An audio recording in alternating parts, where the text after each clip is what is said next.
हाँ तो भाई, कैसे हैं आप सभी? सभी अच्छे हैं? चलो, अच्छे ही होने चाहिए आप, है ना। तो चैप्टर 18 शरीर, द्रव तथा परिसंचरण। ठीक है, थोड़ा लॉन्ग चैप्टर है बिल्कुल, क्योंकि इसमें जो हर टॉपिक है ना वो बहुत ही इंपॉर्टेंट है समझने के लिए, है ना भाई। तो मैं आपको बता दूं कि कल की वीडियो में हमने क्या देखा, ब्लड ग्रुप सिस्टम देखा, रक्त समूह। तो ब्लड ग्रुप सिस्टम में हमने एक उसकी टेबल बनाई, और टेबल में हमने क्या सीखा कि भाई कि किस ब्लड ग्रुप वाले व्यक्ति का कौन सा एंटीजन होता है और कौन सा उसके पास एंटीबॉडी होती है ना। उसके अलावा हमने देखा कि किस रक्त समूह वाले व्यक्ति किसको रक्त दे सकते हैं और किससे रक्त ले सकते हैं। समझ में आ गई बात? तो ये सारे क्वेश्चन हमने वहां पे देखे थे। अब नेक्स्ट जो मैं बात आपको बताने जा रहा हूं, अभी पहले थ्योरी लिखनी है इसकी कुछ, है ना। तो इस थ्योरी में पॉइंट लिखो, फिर जो और इंपॉर्टेंट बातें मैं आपको समझाऊंगा। ठीक है, अभी जो हमारा रक्त समूह है, एबीओ प्रणाली जिसमें चल रही है, उसमें हमने टेबल बना ली। अब नेक्स्ट पॉइंट लिखिए, लिखो रुधिर समूह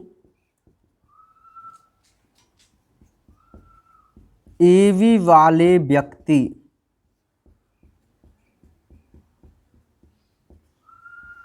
सर्वग्राही यूनिवर्सल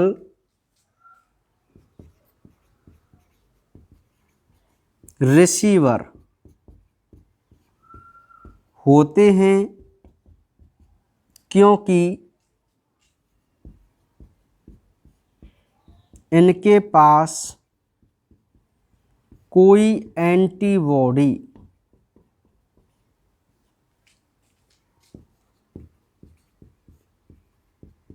नहीं होती। दूसरा,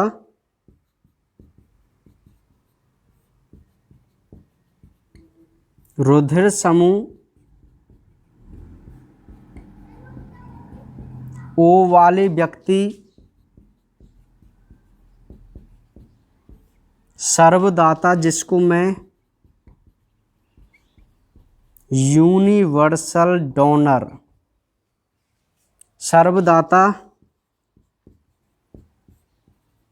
होते हैं,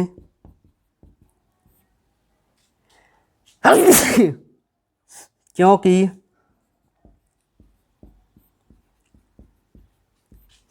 इनके पास कोई एंटीजन नहीं होता। ठीक है, दोनों पॉइंटों को नोट कीजिए, बहुत ही इंपॉर्टेंट ये पॉइंट है।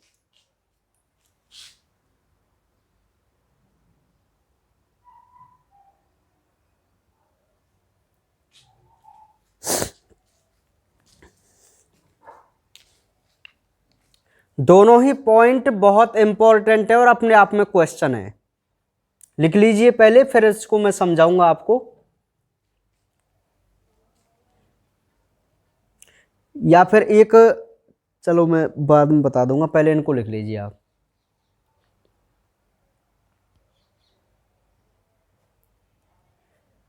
लिख लिया?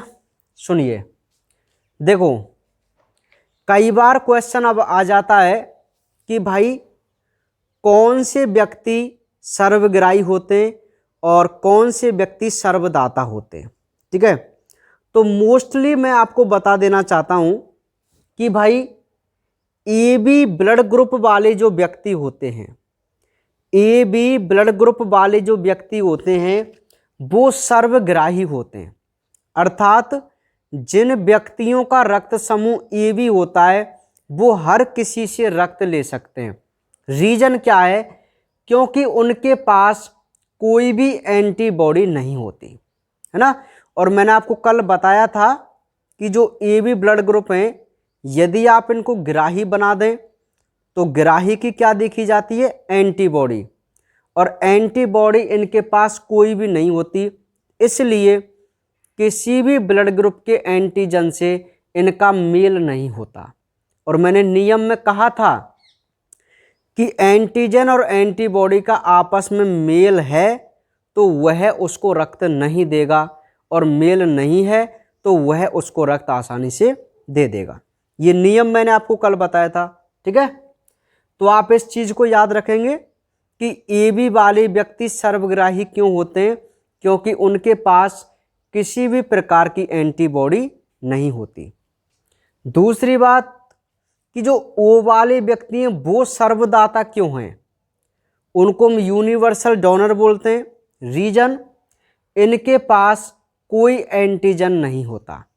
और भाई क्योंकि ये दाता है ना, देने वाले, और देने वाले का आप क्या देखेंगे, एंटीजन, और इनके पास कोई एंटीजन नहीं है, इस वजह से ये भी हर किसी को रक्त दे देते हैं। समझ में आ गई बात। तो ये दो क्वेश्चन आप याद रखेंगे, यूनिवर्सल रिसीवर और यूनिवर्सल डोनर। क्लियर। चलिए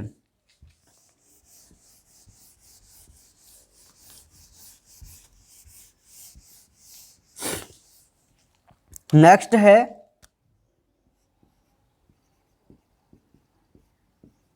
यदि किसी व्यक्ति में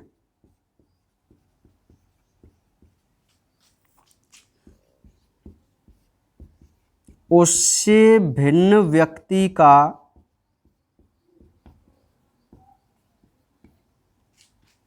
रुधिर आधान कर दिया जाए तो एंटीजन तथा एंटीबॉडी आपस में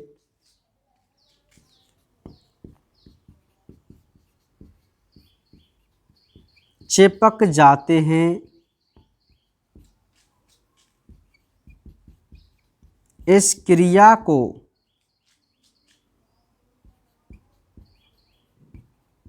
समूहन ब्रैकेट में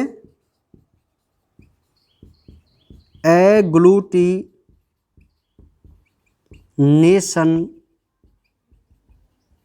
कहते हैं। लिख लीजिए इस डेफिनेशन को भी, बहुत इंपॉर्टेंट परिभाषा है। आश्लेषण क्या है, यानी कि समूहन क्या है।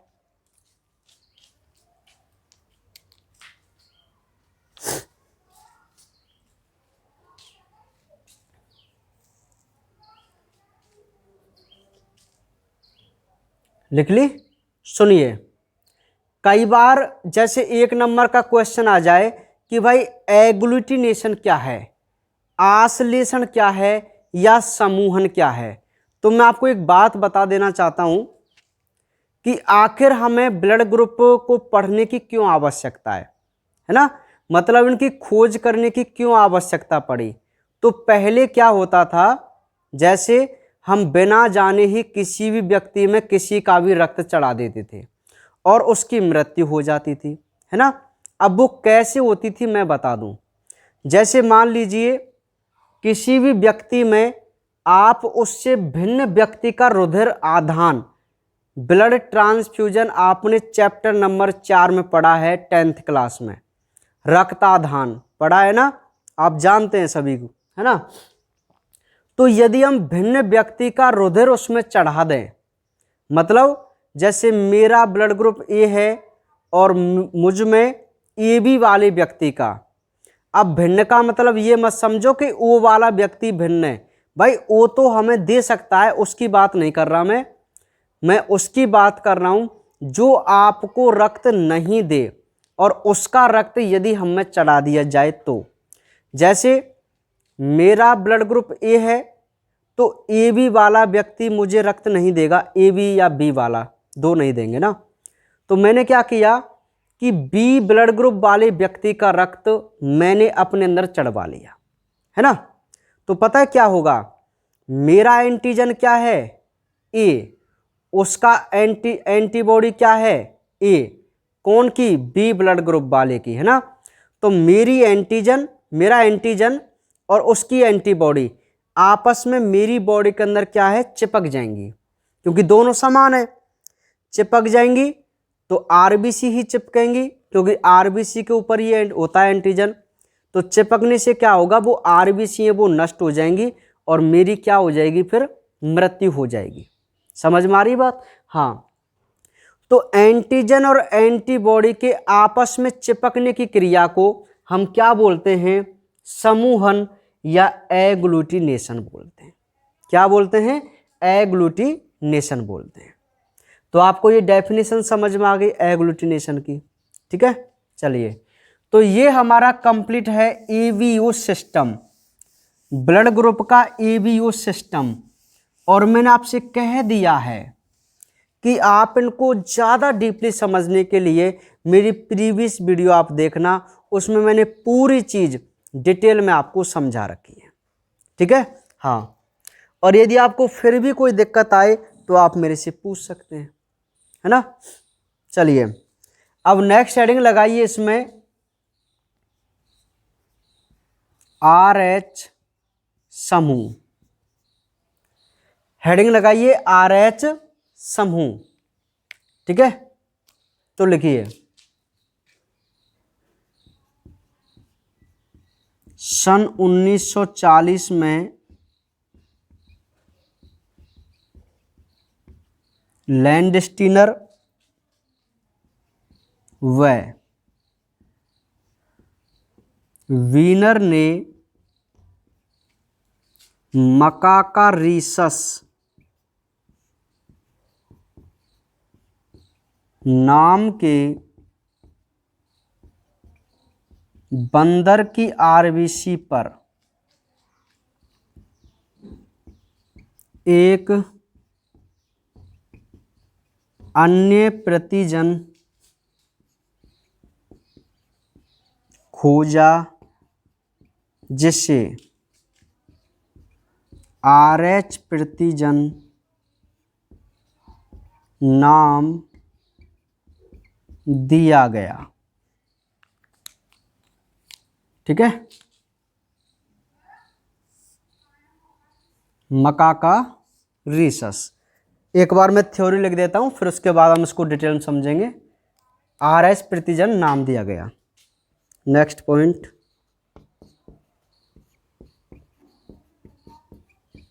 जिन व्यक्तियों की आरबीसी पर RH कारक होता है वे पॉजिटिव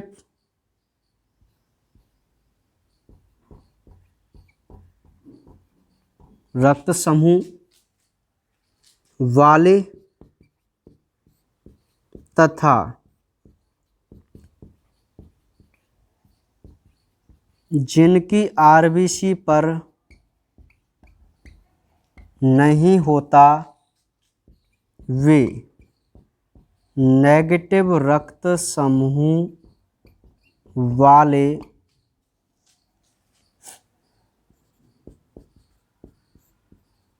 होते हैं, ठीक है। नेक्स्ट पॉइंट, भारत में 93% लोग RH पॉजिटिव तथा 7% RH नेगेटिव हैं।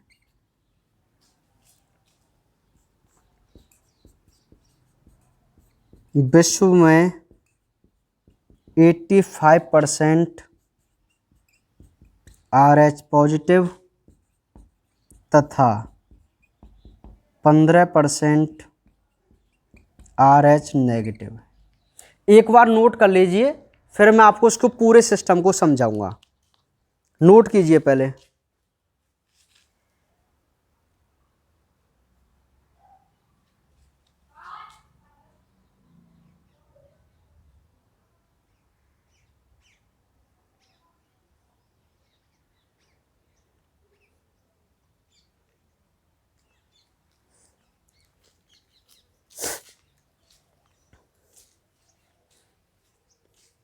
कर लो आराम से ना, बड़ा सिस्टम है, 1 मिनट में आपको समझा दूंगा क्या बात होती है इसमें।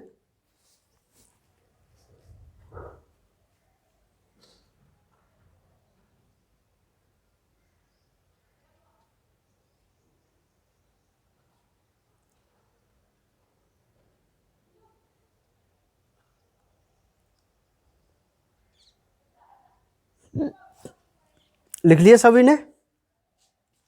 साइड भी हो गया मैं।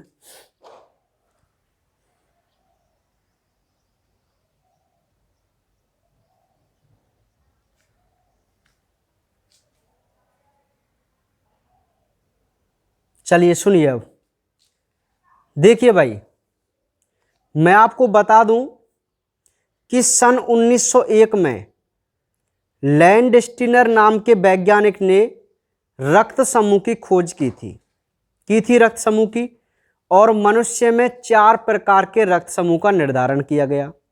ठीक है, ये रक्त समूह की खोज क्यों की गई थी कि पहले जब इनकी जानकारी नहीं थी, तुम किसी भी व्यक्ति को, किसी भी जानवर का, व्यक्ति का रक्त चढ़ा देते थे और उसकी मृत्यु हो जाती थी। अब मृत्यु होने का कारण हम पहले पढ़ चुके हैं, एग्लूटिनेशन की क्रिया के कारण। ठीक है, क्योंकि एंटीजन एंटीबॉडी समान हो जाते थे और उस व्यक्ति की मृत्यु हो जाती थी। लेकिन रक्त समूह को खोजने के बाद भी कुछ और ऐसी ही घटना देखने को मिली। अब लैंडस्टीनर सोच में पड़ गए यार कि अब क्या घटनाएं हो रही हैं जिस वजह से व्यक्तियों को फिर दिक्कतें आ रही हैं, है ना। मतलब कई बार किसी व्यक्ति का ब्लड चढ़ा देने से भी, जो उसको दे सकते हैं उनका भी, फिर भी कोई ना कोई दिक्कत शो कर रहे। तो ऐसा क्यों? तो सन 1940 में, आपको मैं बता दूं, 1901 में रक्त समूह की खोज हुई थी। तो सन 1940 में लैंडस्टीनर और एक वीनर नाम के वैज्ञानिक ने क्या देखा कि मकाका प्रजाति का एक बंदर था। ये मकाका रीसस एक प्रजाति है बंदर की, उसका नाम नहीं था। बहुत सारी प्रजातियों के बंदर होते हैं, आप सभी जानते हैं ना। आप देखना, बब्बून, ओरंगुटान, चिंपैंजी, है ना, समझ रहे हैं। तो बहुत ज़्यादा प्रजातियों के बंदर होते हैं, अलग अलग होते हैं, आपने देखे भी होंगे। तो मकाका रीसस नाम के बंदर की आरबीसी पर क्या देखा? एक एक्स्ट्रा एंटीजन देखा। बात को जरा ध्यान से समझो। एक्स्ट्रा एंटीजन में क्यों कह रहा हूं, अन्य प्रतिजन में इसको क्यों कह रहा हूं? क्योंकि भाई लैंडस्टीनर आरबीसी पर 2 एंटीजन पहले ही खोज चुके थे, एंटीजन ए और एंटीजन बी खोज चुके थे ना। इसीलिए मैंने यहां पे कहा एक अन्य प्रतिजन, और उस प्रतिजन का क्या नाम दिया गया? RH प्रतिजन नाम दिया गया। क्यों कहा हमने इसको RH? क्योंकि जो रीसस है, रीसस की इंग्लिश जो होती है RH से स्टार्ट होती है। बताओ होती नहीं होती? तो बस इसी के नाम पर इस कारक का या प्रतिजन का क्या नाम दिया गया? RH एंटीजन नाम दिया गया। ठीक है, तो मैं आपको यही एक बात बता दूं कि कई बार नीट में या हर कंपटीशन एग्जाम में एक क्वेश्चन पूछा जाता है कि मानव की आरबीसी पर टोटल कितने एंटीजन होते हैं। बात को जरा ध्यान से समझो, ये क्वेश्चन आपको हर जगह नहीं मिलेगा, मैं आपको बता रहा हूं। ध्यान से देखिए, हम हमेशा करके आते हैं कि हमारी आरबीसी पर 2 एंटीजन ए और बी, जो कि बिल्कुल गलत है। हमारी आरबीसी पर 3 एंटीजन। कितने एंटीजन? 3। पहला ए, दूसरा बी और तीसरा RH एंटीजन। कौन सा? RH antigen.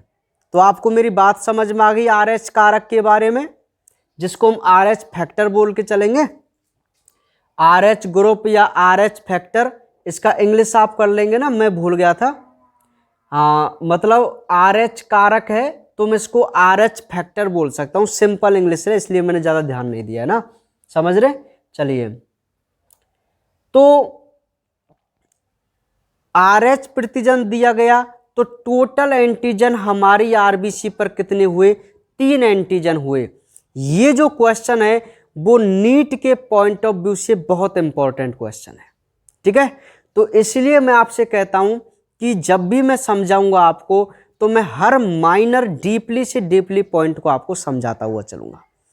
केवल आपके माइंड की कंसंट्रेशन मुझे चाहिए, आपका ध्यान मुझे यहां पे चाहिए।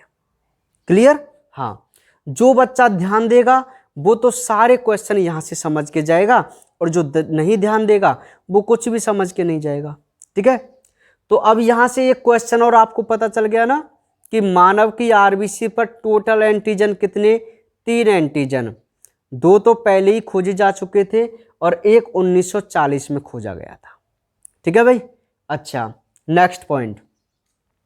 अब मैं आपको बता दूं कि अभी जो मैंने ब्लड ग्रुप की बात की है उसमें मैंने अभी तक पॉजिटिव नेगेटिव का सिस्टम आपको नहीं बताया। नहीं बताया ना?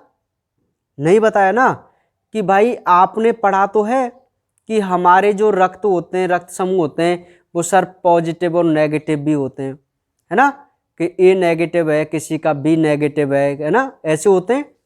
तो ये नेगेटिव पॉजिटिव का फंडा क्या है वो मैं आपको अभी बता रहा हूं, ठीक है। ध्यान से देखो, नेगेटिव और पॉजिटिव का जो फंडा है वो बहुत ही सिंपल है।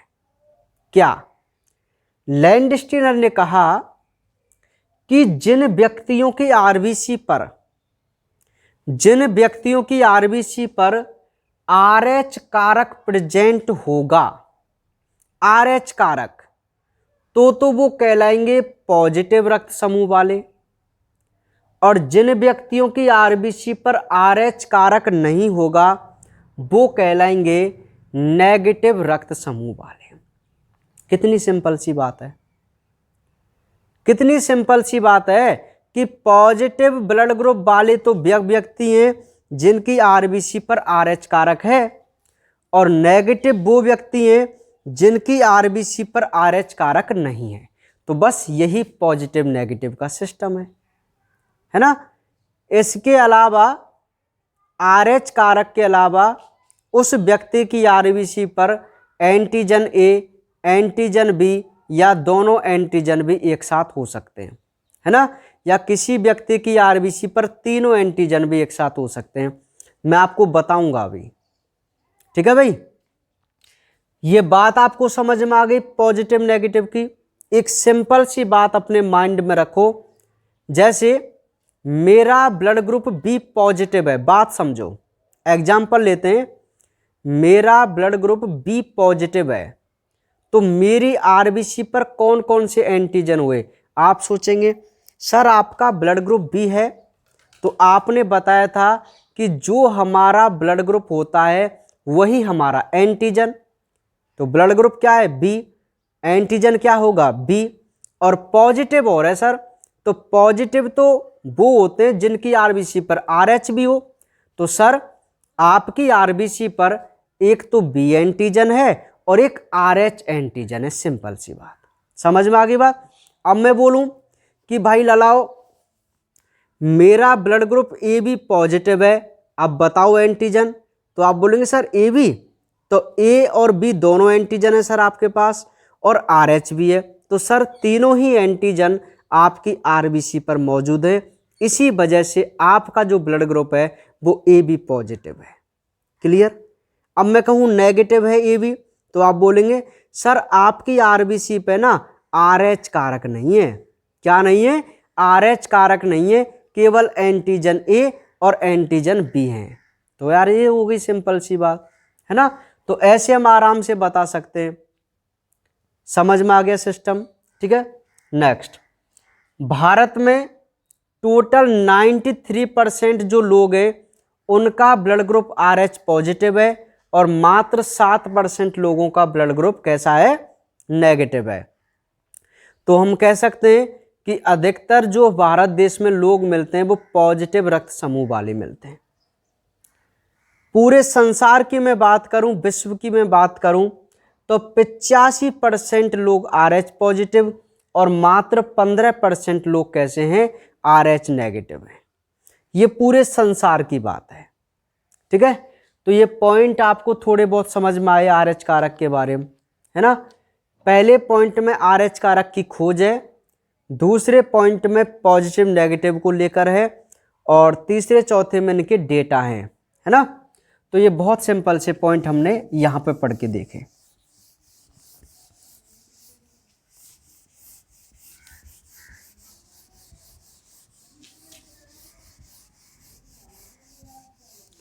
अब मैं आपको एक बेसिक नॉलेज के लिए एक पॉजिटिव नेगेटिव ब्लड ग्रुप के लेन देन का सिस्टम बता देना चाहता हूं। ध्यान से मेरी बात को समझो, क्योंकि अब बात हम पॉजिटिव नेगेटिव की समझ चुके हैं कि पॉजिटिव रक्त समूह क्या होगा और नेगेटिव रक्त समूह क्या होगा। तो इनको लेन देन के लिए, क्योंकि मैंने एक बात आपसे कही थी, यदि आपको याद हो, कि रक्त समूह के खोजे जाने के बाद भी व्यक्तियों की मृत्यु देखी गई ब्लड ग्रुप से रिलेटेड। तो तब जो खोज की गई वो RH कारक की खोज की गई। तो हम ये देखेंगे ना कि आखिर इससे क्या फर्क पड़ रहा था पहले, जिससे व्यक्ति की मृत्यु हो रही थी, है ना। तो देखो, समझना बात को। देखो भाई, मेरा ब्लड ग्रुप मान लेता हूं मैं A पॉजिटिव है, A पॉजिटिव, ठीक है। समझ में आ रही बात। अब मैंने इसको बना दिया है दाता। कौन बना दिया है? दाता। हालांकि जो मैंने पहले आपको लेन देन का सिस्टम बताया था वो सिस्टम सेम रहेगा, लेकिन पॉजिटिव और नेगेटिव में थोड़ा सा अंतर आता है। अब वो अंतर क्या आता है, देखिए आप, मैं जनरल बताऊं कि ये व्यक्ति कोई दाता है तो ये एक तो ए वाले व्यक्ति को रक्त देगा और एक AB वाले को देगा। इन दो व्यक्तियों को रक्त देगा ना, ये सिंपल सी बात आप जानते हैं, ठीक है। ये एक सामान्य बात थी। लेकिन पॉजिटिव नेगेटिव से इन पर क्या इफेक्ट पड़ जाता है वो मैं आपको थोड़ा समझाना चाह रहा हूं, ठीक है। तो ध्यान से देखिए, एक बात आपको मैं बता दूं कि हमारी बॉडी का एक सिस्टम होता है, शरीर का एक अलग से सिस्टम होता है। क्या? कि यदि हमारा शरीर किसी भी चीज को पहली बार देखता है तो उसे अपना दुश्मन मानता है। बात को समझो मेरी को, उसे अपना दुश्मन मानता है। अच्छा, मैंने आपको पहले एक बात बताई थी प्रतिरक्षा में, जब मैंने WBC बता रहा था तो मैंने आपको बताई थी कि मान लीजिए कोई जीवाणु हमारे अंदर पहली बार प्रवेश किया तो हमारी जो मेमोरी सेल होती हैं वो इसको पहचानती नहीं है, वो उसका स्वागत करती है कि भाई चलो कोई अजनबी है लेकिन हमारे काम का हो सकता है। लेकिन यदि वो हम में रोग फैला दे तो हम उसकी याददाश्त रखते हैं कि अब की बार इसको आने दो, हम इसे तुरंत मार देंगे। ऐसा ही होता है ना, होता है ना। तो सेम इसी प्रकार का सिस्टम हमारे नेगेटिव और पॉजिटिव ब्लड ग्रुप के बीच था। देखो कैसे, एक बात मुझे बताओ, क्या RBC की सतह पर RH कारक की वजह से व्यक्तियों के ब्लड ग्रुप पॉजिटिव नेगेटिव थे? बिल्कुल थे, है ना।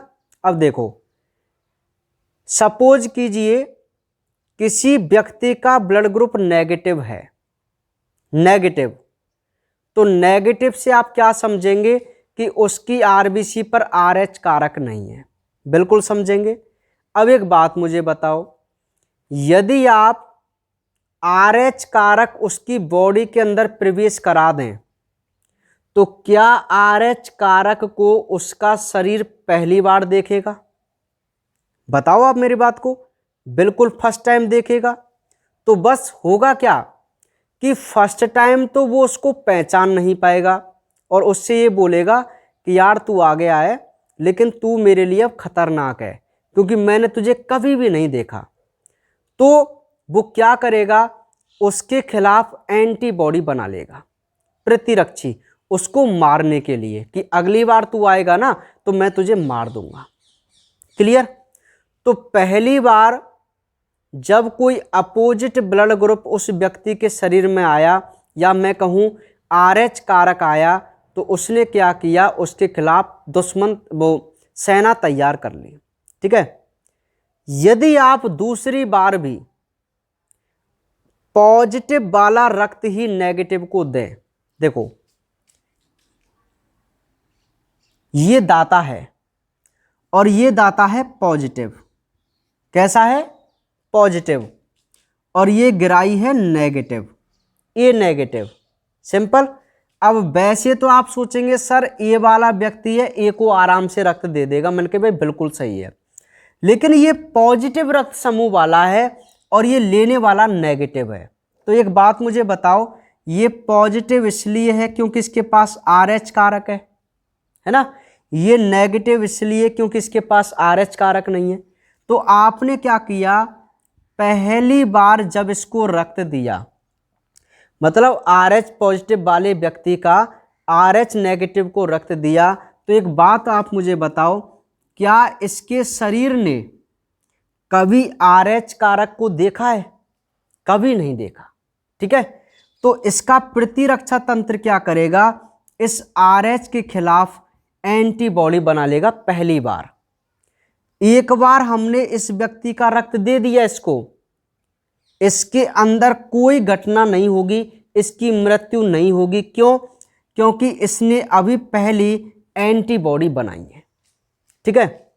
यदि हम दूसरी बार अब सेकंड टाइम इसी पॉजिटिव व्यक्ति का ब्लड इस नेगेटिव को दें, तो अब क्या होगा, जरा ध्यान से समझना कि ये जो RH कारक हैं वो दोबारा यहां पे जा रहे हैं, और इसके प्रतिरक्षा तंत्र ने क्या कर रखा था कि इस RH के खिलाफ अपनी सेना बना रखी थी। समझ में आ गई बात। अब जैसे ही RH कारक दूसरी बार इस व्यक्ति के शरीर में पहुंचेगा, तो ये जो सेना है वो क्या करेगी, इस RH कारक को मार देगी। समझ रहे हैं। और RH कारक किसके ऊपर है, RBC के ऊपर। तो बताइए कौन सी कोशिकाएं नष्ट होंगी अब, अरे भाई श्योर RBC नष्ट होंगी। और यदि RBC नष्ट हो गई इस व्यक्ति के अंदर, तो इस व्यक्ति की क्या हो जाएगी, मृत्यु हो जाएगी। क्या हो जाएगी, मृत्यु हो जाएगी। तो आपको सिस्टम पता चल गया कि रक्त समूह के खोजने के बाद भी आखिर क्यों व्यक्तियों की मृत्यु हो रही थी। तो वो किस पे डिपेंड था, पॉजिटिव और नेगेटिव पे। समझ में आ गई बात। इस प्रकार उन्होंने 1940 में इस एंटीजन की भी खोज की, और फिर अलग से लेन देन का एक सिस्टम बना। और वो क्या सिस्टम बना, एक छोटा सा पॉइंट है, वो ही आप समझो। देखो, अब पॉजिटिव वाले ने इसको दिया था, क्लियर, दूसरी बार दिया तो इसकी मृत्यु हो गई। समझ में आ गई बात, है ना। अब हम इसको अपोजिट करके देख लेते हैं। जो दाता है वो है नेगेटिव और लेने वाला है वो है पॉजिटिव। अपोजिट कर दिया। एक बात मुझे बताओ, यदि नेगेटिव वाला व्यक्ति पॉजिटिव को रक्त दे तो कोई दिक्कत आएगी क्या? बिल्कुल भी नहीं आएगी। क्यों नहीं आएगी, मैं आपको बता दूं। अरे भाई, आप पॉजिटिव वाले को दे रहे हैं, अब सिस्टम क्या चेंज हो गया, इस पॉजिटिव के पास तो RH कारक है, लेकिन नेगेटिव वाले व्यक्ति का दे रहे तो नेगेटिव के पास RH कारक नहीं है। तो कोई नई चीज, कोई नया पदार्थ इस व्यक्ति के अंदर जा रहा है क्या? बताओ मुझे। पॉजिटिव वाले व्यक्ति को यदि आप नेगेटिव वाले व्यक्ति का रक्त देंगे तो कोई नया पदार्थ इसके शरीर के अंदर जा रहा है क्या? नहीं जा रहा। और भाई जब नहीं जा रहा तो कितनी भी बार आप इसको ब्लड दे दें, इस पे क्या फर्क पड़ेगा यार? कोई फर्क नहीं पड़ेगा। समझ में आ गई मेरी बात। तो इसी पे एक सिस्टम बना जो मैं आपको बता देना चाहता हूं, बोलो आप नोट कर लेना। क्या? नेगेटिव वाला व्यक्ति, आप सही लिख लो यार, नेगेटिव रक्त समूह वाला व्यक्ति पॉजिटिव समूह वाले को रक्त दे सकता है, लेकिन पॉजिटिव रक्त समूह वाला व्यक्ति नेगेटिव रक्त समूह वाले को नहीं दे सकता। समझ में आ गई मेरी ये बात? तो ये लाइन आप जरूर नोट कर लेना और आप इसको समझना कि भाई आखिर इसका क्या सिस्टम होता है। ठीक है भाई, नेगेटिव जो है वो तो पॉजिटिव को आसानी से दे देगा क्योंकि उसके अंदर से कोई नई चीज उसके अंदर नहीं जा रही, लेकिन पॉजिटिव वाले व्यक्ति का यदि आप नेगेटिव वाले व्यक्ति को दें तो उस नेगेटिव के अंदर RH कारक जाता है जिससे वो पहली बार देखता है ना। तो इस वजह से उसकी क्या हो जाती है, दूसरे टाइम मृत्यु।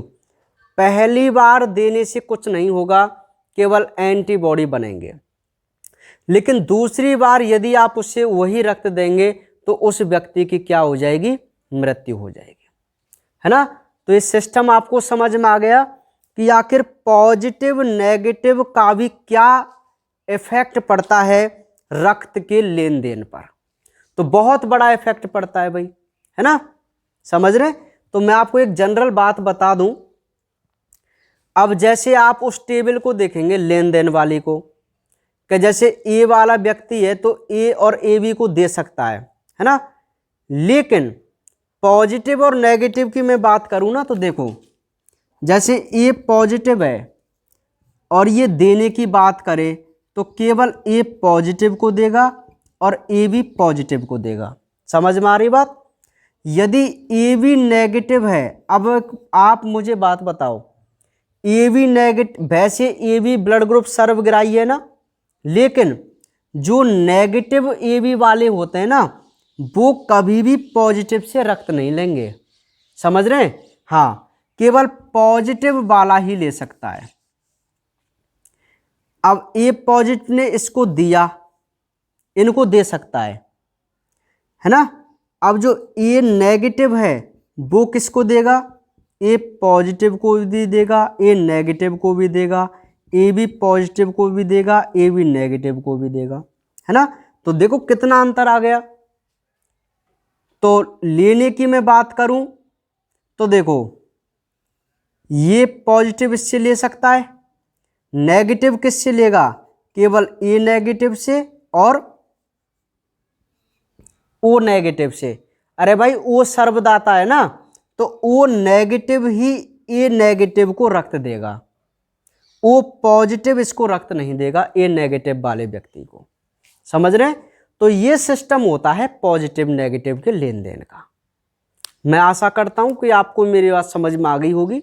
यदि नहीं आई है तो आप मुझे कमेंट करके बता दिया करें, कोई दिक्कत नहीं होती मुझे दोबारा समझाने में, ठीक है। लेकिन आपको बिल्कुल हर चीज क्लियर समझ में आनी चाहिए, यही हमारा उद्देश्य है, ठीक है। और हमारी मेहनत भी तभी सफल होगी जब आप हर पॉइंट को, हर कंसेप्ट को समझ के जाएं यहाँ से, ठीक है भाई।